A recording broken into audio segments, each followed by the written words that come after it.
नमस्ते दोस्तों, स्वागत है आप सभी का एक बार फिर से। दोस्तों, आज हम आपको शिव पुराण सुनाने जा रहे हैं। उम्मीद करते हैं आपको पसंद आएगा। शिव पुराण श्री रुद्र संहिता प्रथम खंड का पहला, दूसरा, तीसरा, चौथा, पांचवा, छठा व सातवां अध्याय। ओम नमः शिवाय। श्री रुद्र संहिता प्रथम खंड पहला अध्याय। ऋषिगणों की वार्ता। जो विश्व की उत्पत्ति, स्थिति और लय आदि के एकमात्र कारण हैं, गिरिराज कुमारी उमा के पति हैं, जिनकी कीर्ति का कहीं अंत नहीं है, जो माया के आश्रय होकर भी उससे दूर हैं तथा जिनका स्वरूप दुर्लभ है, मैं उन भगवान शंकर की वंदना करता हूँ, जिनकी माया विश्व की सृष्टि करती है। जैसे लोहा चुंबक से आकर्षित होकर उसके पास ही लटका रहता है, उसी प्रकार ये सारे जगत जिसके आसपास ही भ्रमण करते हैं, जिन्होंने इन प्रपंचों को रचने की विधि बताई है, जो सभी के भीतर अंतर्यामी रूप से विराजमान है, मैं उन भगवान शिव को नमन करता हूँ। ऋषि बोले, हे सूत जी, अब आप हमसे भगवान शिव व पार्वती के परम उत्तम व दिव्य स्वरूप का वर्णन कीजिए। सृष्टि की रचना से पूर्व, सृष्टि के मध्यकाल व अंतकाल में महेश्वर किस प्रकार व किस रूप में स्थित होते हैं? सभी लोगों का कल्याण करने वाले भगवान शिव कैसे प्रसन्न होते हैं, तथा प्रसन्न होने पर अपने भक्तों को कौन कौन से उत्तम फल देते हैं? हमने सुना है कि भगवान शिव महान दयालु हैं, अपने भक्तों को कष्ट में नहीं देख सकते। ब्रह्मा, विष्णु और महेश तीनों देवता शिवजी के अंश से ही उत्पन्न हुए हैं। हम पर कृपा कर शिवजी के प्राकट्य, देवी उमा की उत्पत्ति, शिव उमा विवाह, गृहस्थ धर्म एवं शिवजी के अनंत चरित्रों को सुनाए। सूत जी बोले, हे ऋषियों, आप लोगों के प्रश्न पतित पावनी श्री गंगा जी के समान हैं। ये सुनने वालों, कहने वालों और पूछने वालों इन तीनों को पवित्र करने वाले हैं। आपकी इस कथा को सुनने की आंतरिक इच्छा है, इसलिए आप धन्यवाद के पात्र हैं। ब्राह्मणों, भगवान शंकर का रूप साधु, राजसी और तामसी तीनों प्रकृति के मनुष्यों को सदा आनंद प्रदान करने वाला है। वे मनुष्य जिनके मन में कोई तृष्णा नहीं है, ऐसे ऐसे महात्मा पुरुष भगवान शिव के गुणों का ज्ञान करते हैं, क्योंकि शिव की भक्ति मन और कानों को प्रिय लगने वाली और संपूर्ण मनोरथों को देने वाली है। हे ऋषियों, मैं आपके प्रश्नों के अनुसार ही शिव के चरित्रों का वर्णन करता हूँ, आप उसे आदरपूर्वक श्रवण करें।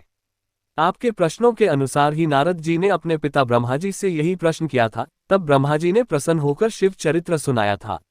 उसी संवाद को मैं तुम्हें सुनाता हूँ, क्योंकि उस संवाद में भवसागर से मुक्त कराने वाले गौरीश की अनेकों आश्चर्यमय लीलाएं वर्णित हैं। प्रथम खंड दूसरा अध्याय। नारद जी की काम वासना। सूत जी बोले, हे ऋषियों, एक समय की बात है, ब्रह्मापुत्र नारद जी हिमालय पर्वत की एक गुफा में बहुत दिनों से तपस्या कर रहे थे। उन्होंने दृढ़तापूर्वक समाधि लगाई थी और तप करने लगे थे। उनके उग्र तप का समाचार पाकर देवराज इंद्र कांप उठे।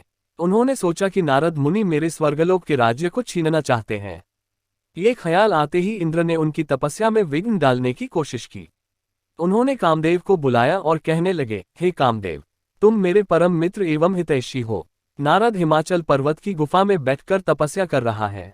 कहीं ऐसा न हो कि वह वरदान में ब्रह्मा जी से मेरा स्वर्ग का राज्य ही मांग बैठे।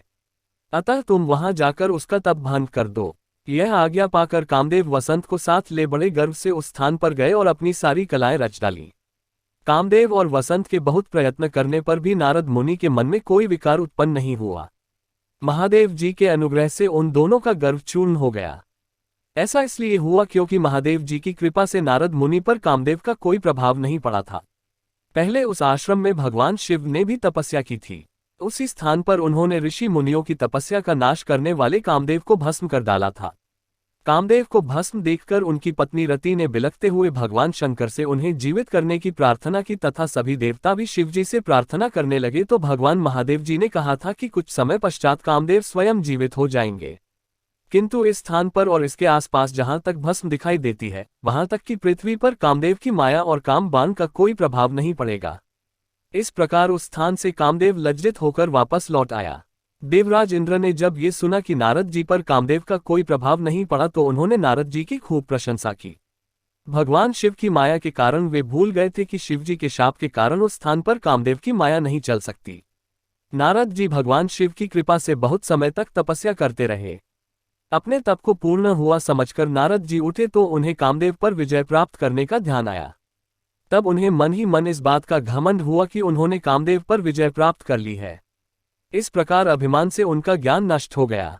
वे ये समझ नहीं सके कि कामदेव के पराजित होने में भगवान शंकर की ही माया थी। तब वे अपनी काम विजय की कथा सुनाने के लिए शीघ्र ही कैलाश पर्वत पर जा पहुंचे और भगवान शिव को नमस्कार करके अपनी तपस्या की सफलता का समाचार तथा कामदेव पर विजय प्राप्त करने का समाचार कह सुनाया। ये सब सुनकर महादेव जी ने नारद की प्रशंसा करते हुए कहा, हे नारद जी, आप परम धन्य हैं, परंतु मेरी एक बात याद रखना कि यह समाचार किसी अन्य देवता को मत सुनाना, विशेषकर भगवान विष्णु से तो इस बात को कदापि न कहना। ये वृतांत सबसे छिपाकर रखने योग्य है। तुम मेरे प्रिय हो, इसलिए मैं तुम्हें यह आज्ञा देता हूं कि यह बात किसी के सामने प्रकट मत करना। परंतु वे तो शिव की माया से मोहित हो चुके थे, इसलिए उनकी दी शिक्षा को ध्यान में न रखते हुए वे ब्रह्मलोक चले गए। वहां ब्रह्मा जी को नमस्कार कर बोले, मैंने अपने तपोबल से कामदेव को जीत लिया है। ये सुनकर ब्रह्मा जी ने भगवान शिव के चरणों का चिंतन करके सारा कारण जान लिया तथा अपने पुत्र नारद को ये सब किसी और से कहने के लिए मना कर दिया। नारद के मन में अभिमान के अंकुर उत्पन्न हो गए थे, जिसके फलस्वरूप उनकी बुद्धि नष्ट हो गई थी। वे तो तुरंत विष्णुलोक पहुंचकर भगवान विष्णु को ये सारा किस्सा सुनाना चाहते थे। अतः शीघ्र ही वे ब्रह्मलोक से चल दिए। नारद मुनि को आते देखकर भगवान विष्णु सिंहासन से उठ खड़े हुए। उन्होंने नारद को गले लगा लिया और आदर सहित आसन पर बैठाया। भगवान शिव के चरणों का स्मरण करके भगवान विष्णु ने नारद जी से पूछा, नारद जी, आप कहाँ से आ रहे हैं और इस लोक में आपका शुभागमन किस लिए हुआ है?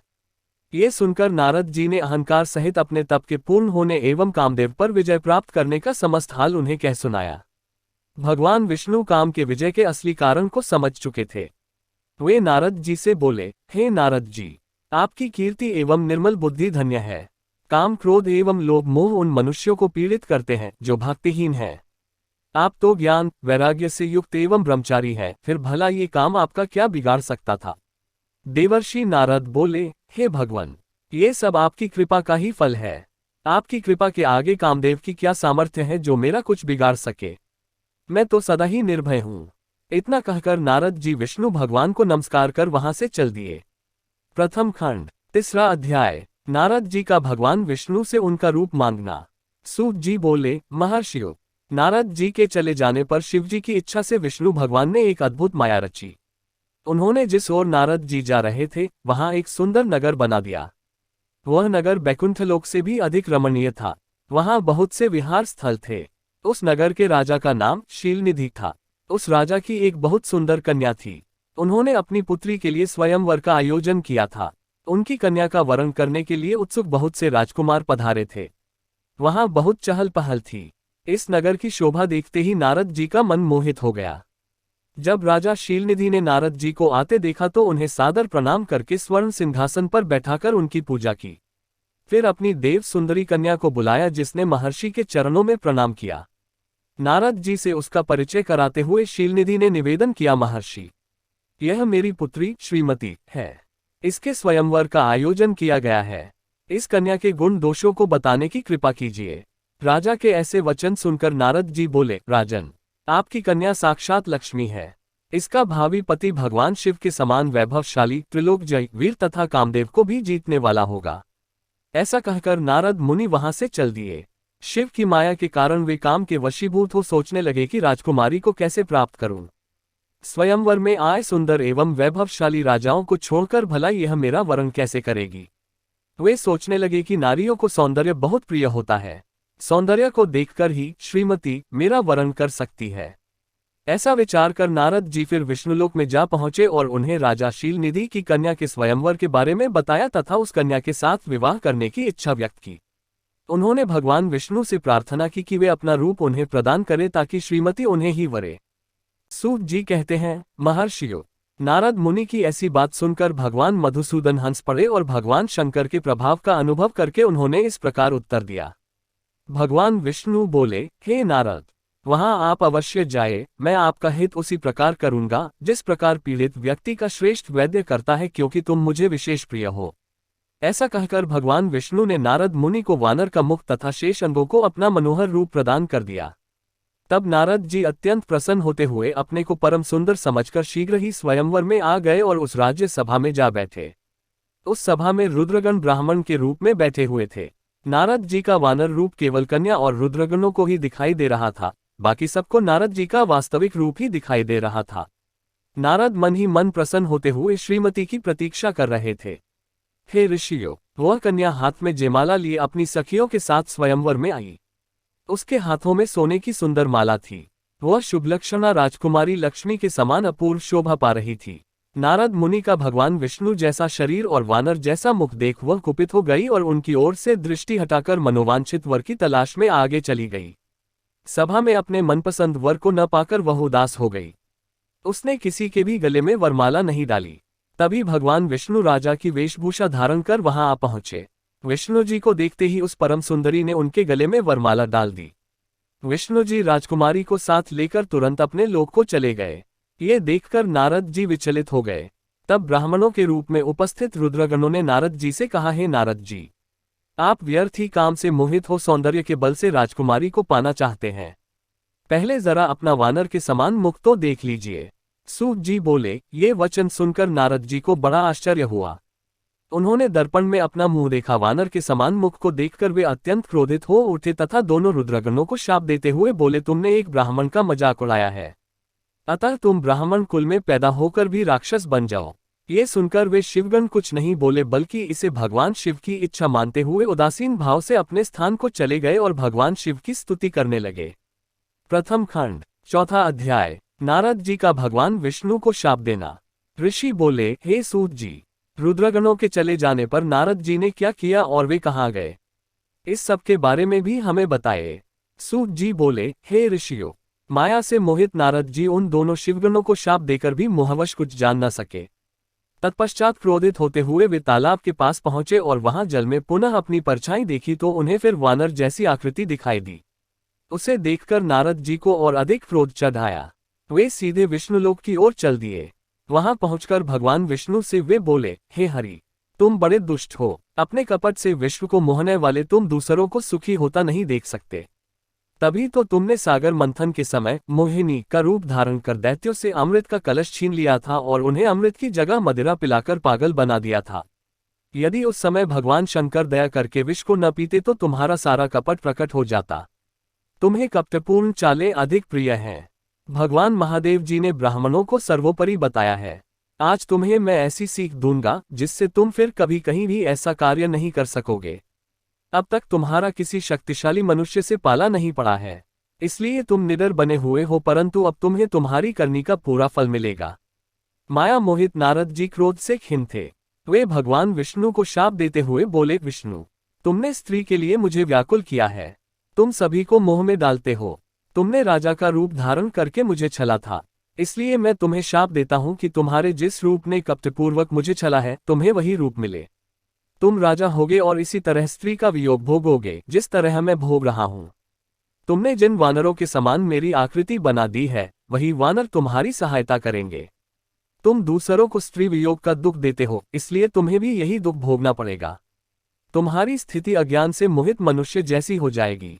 अज्ञान से मोहित नारद जी का शाप विष्णु भगवान ने स्वीकार कर लिया। तत्पश्चात उन्होंने महालीला करने वाली मोहिनी माया को समाप्त कर दिया। माया के जाते ही नारद जी का खोया हुआ ज्ञान लौट आया और उनकी बुद्धि पहले की तरह हो गई। उनकी सारी व्याकुलता चली गई तथा मन में आश्चर्य उत्पन्न हो गया। ये सब जानकर नारद जी बहुत पछताने लगे और अपने को धिक्कारते हुए भगवान विष्णु के चरणों में गिर पड़े और उनसे क्षमा मांगने लगे। नारद जी कहने लगे कि मैंने अज्ञानवश होकर और माया के कारण आपको जो शाप दे दिया है वह झूठा हो जाए। भगवान, मेरी बुद्धि खराब हो गई थी जो मैंने आपके लिए बुरे वचन अपनी जबान से निकाले। मैंने बहुत बड़ा पाप किया है। हे प्रभु, मुझ पर कृपा कर मुझे ऐसा कोई उपाय बताए जिससे मेरा सारा पाप नष्ट हो जाए। कृपया मुझे प्रायश्चित का तरीका बताए। तब श्री विष्णु ने उन्हें उठाकर मधुर वाणी में कहा, हे महर्षि, आप दुखी न हो, आप मेरे श्रेष्ठ भक्त हैं, इसमें कोई संदेह नहीं है। नारद जी, आप चिंता मत कीजिए, आप परम धन्य हैं। आपने अहंकार के वशीभूत होकर भगवान शिव की आज्ञा का पालन नहीं किया था, इसलिए उन्होंने ही आपका गर्व नष्ट करने के लिए ये लीला रची थी। वे निर्गुण और निर्विकार हैं और सत, रज और तम आदि गुणों से परे हैं। उन्होंने अपनी माया से ब्रह्मा, विष्णु और महेश तीनों रूपों को प्रकट किया है। निर्गुण अवस्था में उन्हीं का नाम शिव है। वे ही परमात्मा, महेश्वर, परब्रह्म, अविनाशी, अनंत और महादेव नामों से जाने जाते हैं। उन्हीं की आज्ञा से ब्रह्मा जी जगत के सृष्टा हुए हैं। मैं तीनों लोकों का पालन करता हूँ और शिव जी रुद्र रूप में सबका संहार करते हैं। वे शिव स्वरूप सबके साक्षी हैं। वे माया से भिन्न और निर्गुण हैं। वे अपने भक्तों पर सदा दया करते हैं। मैं तुम्हें समस्त पापों का नाश करने वाला, भोग एवं मोक्ष प्रदान करने वाला उपाय बताता हूँ। अपने सारे शकों एवं चिंताओं को त्याग कर भगवान शंकर की यश और कीर्ति का गुणगान करो और सदा अनन्य भाव से शिवजी के शतनाम स्तोत्र का पाठ करो। उनकी उपासना करो तथा प्रतिदिन उनकी पूजा अर्चना करो। जो मनुष्य शरीर, मन और वाणी द्वारा भगवान शिव की उपासना करते हैं, उन्हें पंडित या ज्ञानी कहा जाता है। जो मनुष्य शिवजी की भक्ति करते हैं, उन्हें संसार रूपी भवसागर से तत्काल मुक्ति मिल जाती है। जो लोग पाप रूपी दावानल से पीड़ित हैं, उन्हें शिव नाम रूपी अमृत का पान करना चाहिए। वेदों का पूर्ण ज्ञान प्राप्त करने के पश्चात ही ज्ञानी मनुष्यों ने शिवजी की पूजा को जन्म मरण रूपी बंधनों से मुक्त होने का मनुष्य सर्वश्रेष्ठ साधन बताया है। इसलिए आज से ही रोज भगवान शिव की कथा सुनो और कहा करो तथा उनका पूजन किया करो। अपने हृदय में भगवान शिव के चरणों की स्थापना करो तथा उनके तीर्थों में निवास करते हुए उनकी स्तुति कर उनका गुणगान करो। इसके बाद नारद जी, तुम मेरी आज्ञा से अपने मनोरथ की सिद्धि के लिए ब्रह्मलोक जाना। वहां अपने पिता ब्रह्मा जी की स्तुति करके उनसे शिव महिमा के बारे में पूछना। ब्रह्मा जी में शिव भक्तों में श्रेष्ठ हैं। वे तुम्हें भगवान शंकर का महात्म्य और शतनाम स्तोत्र अवश्य सुनाएंगे। आज से तुम शिव भक्ति में लीन हो जाओ, वे अवश्य तुम्हारा कल्याण करेंगे। ये कहकर विष्णु जी अंतर्धान हो गए। प्रथम खंड, 5वां अध्याय। नारद जी का शिव तीर्थों में भ्रमण व ब्रह्मा जी से प्रश्न। सूत जी बोले, महर्षियों, भगवान श्रीहरि के अंतर्धान हो जाने पर मुनिश्रेष्ठ नारद शिवलिंगों का भक्तिपूर्वक दर्शन करने के लिए निकल गए। इस प्रकार भक्ति मुक्ति देने वाले अनेक शिवलिंगों के उन्होंने दर्शन किए। जब उन रुद्रगणों ने नारद जी को वहां देखा तो वे दोनों गण अपने शाप की मुक्ति के लिए उनके चरणों पर गिर पड़े और उनसे प्रार्थना करने लगे कि वे उनका उद्धार करें। नारद मुने, हम आपके अपराधी हैं। राजकुमारी श्रीमती के स्वयंवर में आपका मन माया से मोहित था। उस समय भगवान शिव की प्रेरणा से आपने हमें शाप दे दिया था। अब आप हमारी जीवन रक्षा का उपाय कीजिए। हमने अपने कर्मों का फल भोग लिया हो, कृपा कर हम पर प्रसन्न होकर हमें शाप मुक्त कीजिए। नारद जी ने कहा, हे रुद्रगणों, आप महादेव के गण हैं एवं सभी के लिए आदरणीय हैं। उस समय भगवान शिव की इच्छा से मेरी बुद्धि भ्रष्ट हो गई थी, इसलिए मोहवश मैंने आपको शाप दे दिया था। आप लोग मेरे इस अपराध को क्षमा कर दें, परंतु मेरा वचन झूठा नहीं हो सकता, इसलिए मैं आपको शाप से मुक्ति का उपाय बताता हूँ। मुने व विश्रवा के वीर्य द्वारा तुम एक राक्षसी के गर्भ में जन्म लोगे। समस्त दिशाओं में रावण और कुंभकर्ण के नाम से प्रसिद्धि पाओगे। राक्षस राज का पद प्राप्त करोगे। तुम बलवान व वैभव से युक्त होगे। तुम्हारा प्रताप सभी लोकों में फैलेगा। समस्त ब्रह्मांड के राजा होकर भी भगवान शिव के परम भक्तों में होगे। भगवान शिव के ही दूसरे स्वरूप श्री विष्णु के अवतार के हाथों से मृत्यु पाकर तुम्हारा उद्धार होगा तथा फिर अपने पद पर प्रतिष्ठित हो जाओगे। सूत जी कहने लगे कि इस प्रकार नारद जी का कथन सुनकर वे दोनों रुद्रगण प्रसन्न होते हुए वहां से चले गए और नारद जी भी आनंद से सराबोर हो मन ही मन शिव जी का ध्यान करते हुए शिवतीर्थों का दर्शन करने लगे। इसी प्रकार भ्रमण करते करते वे शिव की प्रिय नगरी काशीपुरी में पहुंचे और काशीनाथ का दर्शन कर उनकी पूजा उपासना की। श्री नारद जी शिवजी की भक्ति में डूबे उनका स्मरण करते हुए ब्रह्मलोक को चले गए। वहां पहुंचकर उन्होंने ब्रह्मा जी को आदरपूर्वक नमस्कार किया और उनकी स्तुति करने लगे। उस समय उनका हृदय शुद्ध हो चुका था और उनके हृदय में शिवजी के प्रति भक्ति भावना ही थी और कुछ नहीं। नारद जी बोले, हे पितामह, आप तो परमब्रह्म परमात्मा के स्वरूप को अच्छी प्रकार से जानते हो। आपकी कृपा से मैंने भगवान विष्णु के महात्म्य का ज्ञान प्राप्त किया है एवं भक्ति मार्ग, ज्ञान मार्ग, तपो मार्ग, दान मार्ग तथा तीर्थ मार्ग के बारे में जाना है, परंतु मैं शिव तत्व के ज्ञान को अभी तक नहीं जान पाया हूँ। मैं उनकी पूजा विधि को भी नहीं जानता हूँ, अतः अब मैं उनके बारे में सभी कुछ जानना चाहता हूँ। मैं भगवान शिव के विभिन्न चरित्रों, उनके स्वरूप तथा वे सृष्टि के आरंभ में, मध्य में किस रूप में थे, उनकी लीलाएं कैसी होती हैं और प्रलय काल में भगवान शिव कहाँ निवास करते हैं, उनका विवाह तथा उनके पुत्र कार्तिकेय के जन्मादि की कथाएं मैं आपके श्रीमुख से सुनना चाहता हूँ। भगवान शिव कैसे प्रसन्न होते हैं और प्रसन्न होने पर क्या क्या प्रदान करते हैं, इस संपूर्ण वृतांत को मुझे बताने की कृपा करें। अपने पुत्र नारद की ये बातें सुनकर पितामह ब्रह्मा बहुत प्रसन्न हुए। प्रथम खंड, 6ठा अध्याय। ब्रह्मा जी द्वारा शिव तत्व का वर्णन। ब्रह्मा जी ने कहा, हे नारद, तुम सदैव जगत के उपकार में लगे रहते हो। तुमने जगत के लोगों के हित के लिए बहुत उत्तम बात पूछी है, जिसके सुनने से मनुष्य के सब जन्मों के पापों का नाश हो जाता है। उस परमब्रह्म शिव तत्व का वर्णन मैं तुम्हारे लिए कर रहा हूँ। शिव तत्व का स्वरूप बहुत सुंदर और अद्भुत है। जिस समय महाप्रलय आई थी और पूरा संसार नष्ट हो गया था तथा चारों ओर सिर्फ अंधकार ही अंधकार था, आकाश व ब्रह्मांड तारों व ग्रहों से रहित होकर अंधकार में डूब गए थे, सूर्य और चंद्रमा दिखाई देने बंद हो गए थे, सभी ग्रहों और नक्षत्रों का कहीं पता नहीं चल रहा था, दिन रात अग्नि जल कुछ भी नहीं था, प्रधान आकाश और अन्य तेज भी शून्य हो गए थे, शब्द स्पर्श गंध रूप रस का अभाव हो गया था, सत्य असत्य सब कुछ खत्म हो गया था, तब सिर्फ सत्य ही बचा था। उस तत्व को मुनिजन एवं योगी अपने हृदय के भीतर ही देखते हैं। वाणी नाम रूप रंग आदि की वहां तक पहुंच नहीं है। उस परब्रह्म के विषय में ज्ञान और अज्ञान से किए गए संबोधन के द्वारा कुछ समय बाद अर्थात सृष्टि का समय आने पर एक से अनेक होने के संकल्प का उदय हुआ। तब उन्होंने अपनी लीला से मूर्ति की रचना की। वह मूर्ति संपूर्ण ऐश्वर्य तथा गुणों से युक्त, संपन्न, सर्वज्ञानमयी एवं सब कुछ प्रदान करने वाली है। यही सदाशिव की मूर्ति है।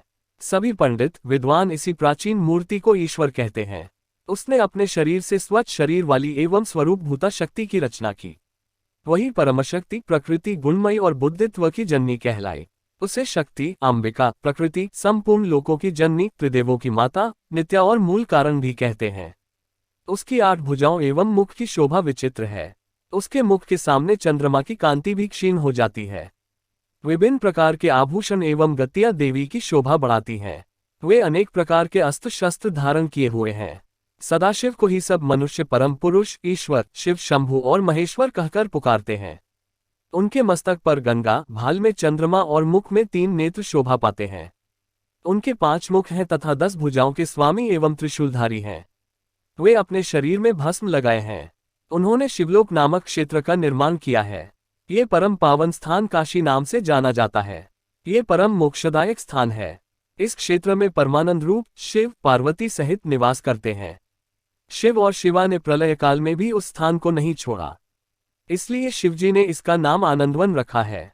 एक दिन आनंदवन में घूमते समय शिव शिवा के मन में किसी दूसरे पुरुष की रचना करने की इच्छा हुई।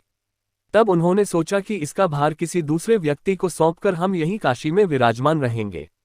ऐसा सोचकर उन्होंने अपने वाम भाग के 10वें अंग पर अमृत मल दिया, जिससे एक सुंदर पुरुष वहां प्रकट हुआ, जो शांत और सत्व गुणों से युक्त एवं गंभीरता का अथाह सागर था। उसकी कांति इंद्रनील मणि के समान श्याम थी। उसका पूरा शरीर दिव्य शोभा से चमक रहा था तथा नेत्र कमल के समान थे। उसने हाथ जोड़कर भगवान शिव और शिवा को प्रणाम किया तथा प्रार्थना की कि मेरा नाम निश्चित कीजिए। ये सुनकर भगवान शिव हंसकर बोले कि सर्वत्र व्यापक होने से तुम्हारा नाम विष्णु होगा। तुम भक्तों को सुख देने वाले होगे। तुम यहीं स्थिर रहकर तप करो, वही सभी कार्यों का साधन है। ऐसा कहकर शिवजी ने उन्हें ज्ञान प्रदान किया तथा वहां से अंतर्धान हो गए। तब विष्णुजी ने 12 वर्ष तक वहां दिव्य तप किया। तपस्या के कारण उनके शरीर से अनेक जलधाराएं निकलने लगीं। उस जल से सारा सूना आकाश व्याप्त हो गया। वह ब्रह्मरूप जल अपने स्पर्श मात्र से पापों का नाश करने वाला था। उस जल में भगवान विष्णु ने स्वयं शयन किया। नार अर्थात जल में निवास करने के कारण ही वे नारायण कहलाए। तभी से उन महात्मा से सब तत्वों की उत्पत्ति हुई। पहले प्रकृति से महान और उससे 3 गुण उत्पन्न हुए तथा उनसे अहंकार उत्पन्न हुआ। उससे शब्द स्पर्श रूप रस और गंध एवं 5 भूत प्रकट हुए। उनसे ज्ञानेंद्रियां एवं कर्मेंद्रियां बनी। उस समय एकाकार 24 तत्व प्रकृति से प्रकट हुए एवं उनको ग्रहण करके परम पुरुष नारायण भगवान शिवजी की इच्छा से जल में सो गए। मैं आशा करता हूं कि हमारे द्वारा दी गई जानकारी आप सभी को बहुत ज्यादा पसंद आई होगी। हमारे इस पोस्ट को अपने फेसबुक, व्हाट्सएप, इंस्टाग्राम पर जरूर शेयर करें। आप हमारे ब्लॉग को जरूर सब्सक्राइब करें और बेल आइकन को प्रेस करना ना भूलें, जिससे हमारे लेटेस्ट पोस्ट की नोटिफिकेशन आपको तत्काल मिल सके। धन्यवाद। आप सभी का दिन मंगलमय हो।